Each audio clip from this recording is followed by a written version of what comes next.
Bienvenidos a la sección de libros y artículos del Instituto Razón Abierta. Esta vez os vamos a ofrecer la segunda parte de la entrevista que le hicimos a José Manuel Jiménez.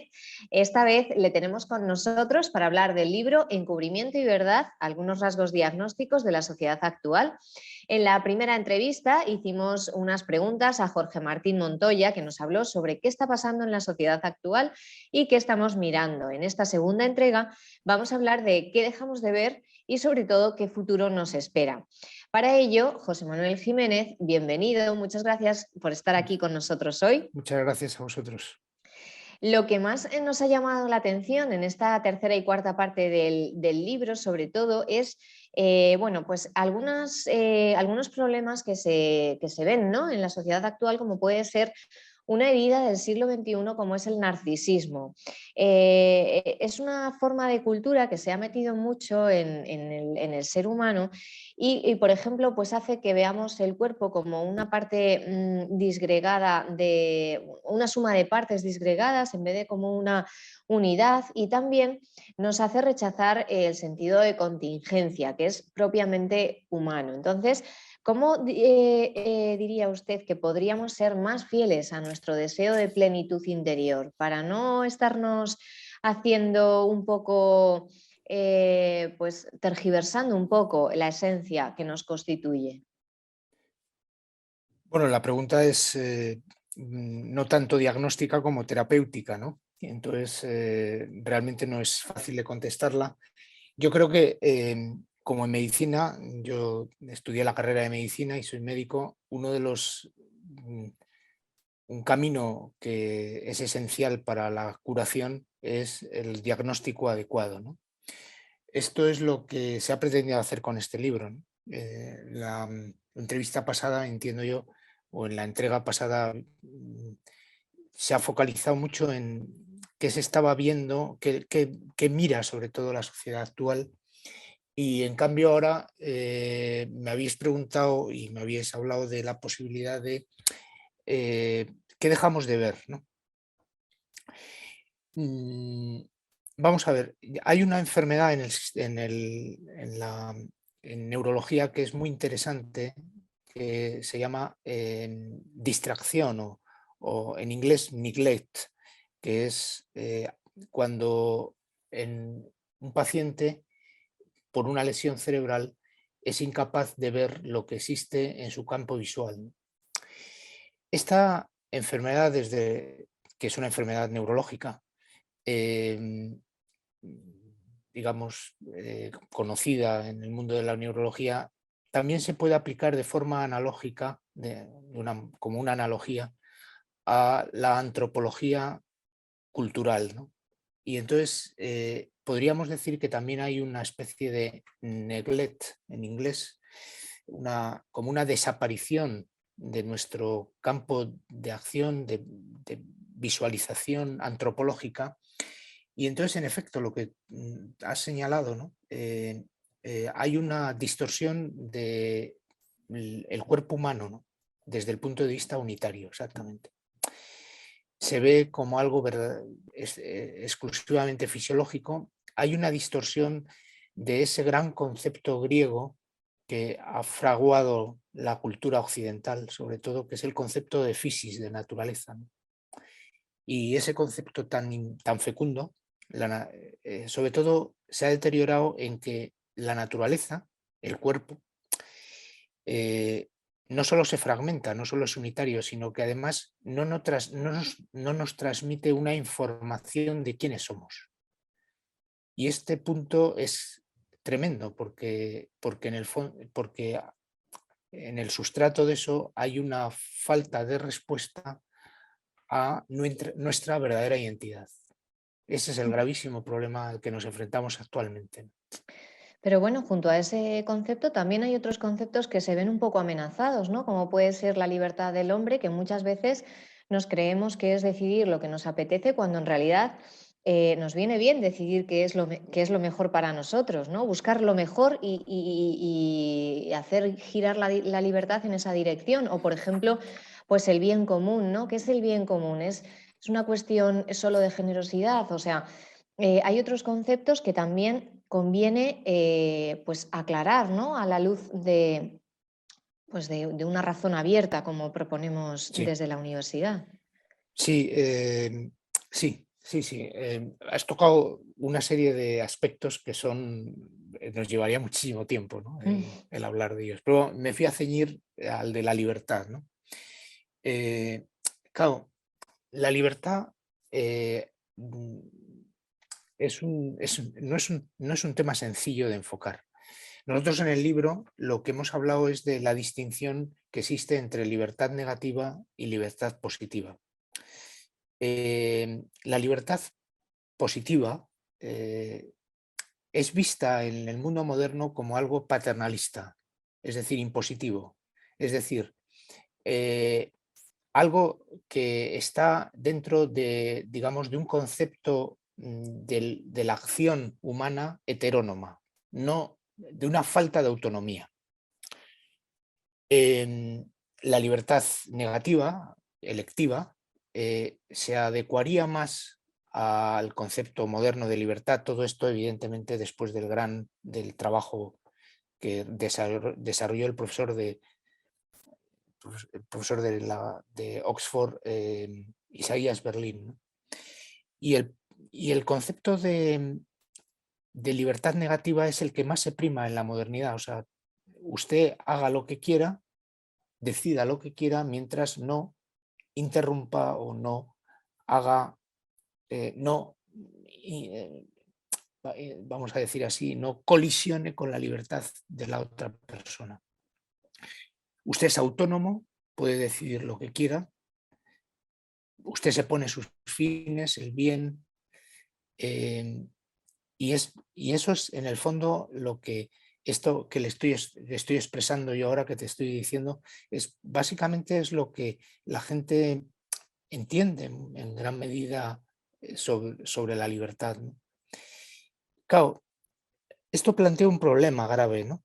Que es cómo entendemos un concepto moderno, que es el concepto de responsabilidad, pero sobre todo yo me quiero ceñir, y en el libro citamos algo que me parece muy bello de la ética clásica, ¿no? Que es el concepto de proairesis, ¿no? Para, para los clásicos, sobre todo Aristóteles, la libertad, que no está entendida en esos términos tan modernos como entendemos nosotros la libertad, el actuar humano para la felicidad se realiza sobre todo con las elecciones correctas. Pero esas elecciones correctas exigen una deliberación, exigen una disposición de todo nuestro ser hacia una vida que es la adecuada, la correcta, la que nos produce, las que nos lleva a la felicidad.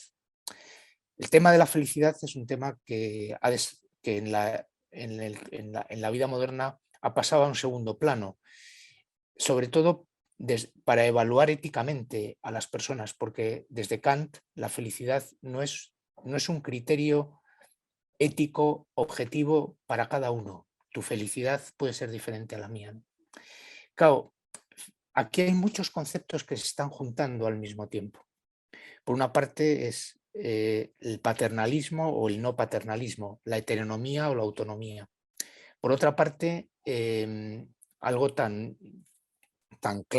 claro como ser feliz o no ser feliz, ¿no? No es fácil abordar el tema de una manera directa. Por eso yo entiendo que el concepto griego de proairesis es extraordinariamente fecundo para abordar la libertad. Nosotros lo entendemos así, porque esa elección deliberativa exige no solo valorar lo externo, lo que tenemos que decidir con los factores externos que nos rodean, sino también con nuestro propio carácter, nuestro propio temperamento, con los factores internos. Y eso exige a la postre saber dónde está nuestra felicidad. Y a la postre significa también que no estamos solos. Nuestra vida es relacional y eso nos puede ayudar a ser verdaderamente libres. Pedir consejo, la amistad, las personas que nos rodean nos ayudan a ejercer máximamente nuestra libertad. Y de hecho, Esto es muy desconocido. Cuando yo hablo de esto realmente o cuando hablamos, el doctor Ujú. Montoya y yo, la gente nos mira a veces como diciendo, pero esto es como muy nuevo, y no es nuevo realmente. Claro, claro, Está en no, es Aristóteles, ¿no? Está en la eh, Ética Nicómaco, ¿no? y el libro lo hace, bueno, lo describe con una preciosidad porque rescata todo eso antiguo, lo hace moderno, ¿no? O sea, porque Exactamente, al hombre de hoy le sigue afectando los mismos problemas que hace exactamente, más siglos, ¿no? tal cual. Luego hacen una descripción de tres polaridades que a mí me encantan, ¿no? De somos espíritu y cuerpo, ¿no? Hombre y mujer, individuo, comunidad. Y Ujú, hacen como una especie de descripción de cuál es la cuestión antropológica que hay de fondo, cuál es la cuestión epistemológica sobre la verdad y cómo defienden ese volver a una fe pensada, ¿no? O sea, como que ujú. la razón tiene que abrirse Sí. definitivamente para poder ser una razón de verdad, una razón completa, plena, ¿no? O tener esa esperanza que no se desgasta. Ujú. Sobre esto, ¿qué nos puede dar como clave para llegar a esa renovación integral del ser humano? Bueno, la pregunta, vamos a ver, creo que hay que matizar, como veis o verán las personas que nos vean, a mí me gusta mucho, en este aspecto soy muy aristotélico, creo que la solución de los problemas está en la distinción, en no mezclar cosas, porque si no es muy difícil a veces contestar. Vamos a ver, por una parte, ahí te has metido directamente en el capítulo 4 del libro. A mí me gusta, nosotros tuvimos mucha discusión a la hora de encabezar eso que tú has dicho, que a mí es de las cosas verdaderamente que más me gustan del libro, tengo que reconocerlo, que son lo que tú has denominado polaridades antropológicas, porque es donde la sociedad ahora mismo está más enredada. Eh, a mí me gusta más, después de mucha discusión, creo que son estructuras, que son visiones polares, es decir, contrapuestas, ¿no? Pero me gusta verlo, y al final decidimos poner polar y dual, me gusta verlo como dualidades, porque me gusta verlo de forma relacional. Es decir, lo que tú has dicho, cuerpo y espíritu, em, varón, mujer, individuo, comunidad, más que polaridades, más que elementos que se van a disgregar, que se desunen, son elementos que confluyen en una unidad. Y entonces me parece que es muy importante desde el punto de vista antropológico. Pero todo ese capítulo que llega en realidad es a una cuestión que está dentro de la filosofía de la religión o de lo que se ha llamado antiguamente en los clásicos, en teología clásicamente los preámbulo fidei, ¿no? O sea, ¿qué tenemos desde el punto de vista de la racionalidad, de la razón, como tú has dicho, de la razón abierta, para justificar nuestra fe? Entonces, ahí nosotros eh, hemos hablado de tres aspectos que nos ha parecido fecundos, tras pensarlo bastante, la verdad. Pero uno es que, eh, y eso nos hemos dado cuenta muchas veces tras muchas horas de diálogo, pero sobre todo visitando pueblos, ¿no? En excursiones que hacíamos aquí en Navarra, eh, vas por pueblos donde el centro del pueblo es una iglesia que muchas veces es casi románica, ¿no? O sea, es una verdadera joya de arte, ¿no? Pero está completamente vacía, porque ha desaparecido la fe. Entonces, ese primer punto es algo que se demanda a los cristianos, ¿no? A nosotros, a los que creemos, se nos demanda explicar cómo se ha vaciado la fe. Pero no solo eso, sino que ese vaciado de la fe, desde el contenido de la fe, se acompaña de una historia y una tradición cultural que está llena de fe. Con lo cual, las palabras, nuestra forma de pensar, nuestra forma de expresarnos, tiene siempre un recuerdo de esa fe que tuvimos. Con lo cual, esto no es que sea positivo, sino es negativo, porque perdonar que lo diga así, ¿no? Porque en el fondo hay un problema de identidad. Estamos empleando un lenguaje, una forma de expresión, una forma de comunicarnos, una forma de relación con los demás que ha tenido una tradición pero que ha desaparecido y que no sabemos explicarla. Esa interrupción es algo muy característico del mundo moderno. Ese es el primer punto, que me parece que es muy importante. Por eso la gran tarea de un cristiano hoy en día es devolver a esa tradición el sentido, para recuperar la identidad. Ese es el Bueno, primer ahí punto. tenemos un retazo. Pero O sea, retazo.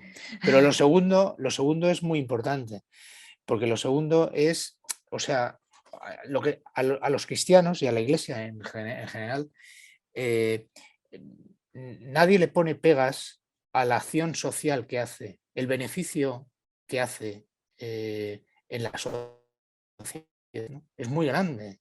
Eh, Ahora ha salido el informe Cáritas, me parece que salió por lo menos en los medios de comunicación. Es espectacular, ¿no? Cómo la iglesia ayuda a la sociedad, ¿no? A los pobres, a la gente necesitada. Pero en realidad la sociedad lo que nos está demandando a los cristianos de fondo es por qué creemos lo que creemos. O sea, no si hacemos bien o no, sino por qué creemos lo que creemos. Por eso el segundo punto que insistimos es pensar la fe. O sea, estamos muy necesitados de explicar racionalmente por qué no somos personas raras, ¿no? Que creen, no sé, en cosas que siguen creyendo, perdonar la expresión, en Santa Claus, ¿no? Entonces, sí, entonces el mundo moderno lo que nos dice, oye, Santa Claus son los padres, ¿no? Pero nosotros tenemos que decir que Santa Claus, antropológicamente, sigue trayendo regalos en Navidad, ¿no? bueno, Y es verdad. mm, Parece una cosa que es una niñería y no es así. O sea, la fe llena a mucha gente, ¿no? Y las personas que acogen esa fe se sienten transformadas, son nuevas, son personas completamente nuevas. Y eso se puede también, de alguna manera, llegar a ello desde el punto de vista racional, como tú has hablado, con una razón abierta.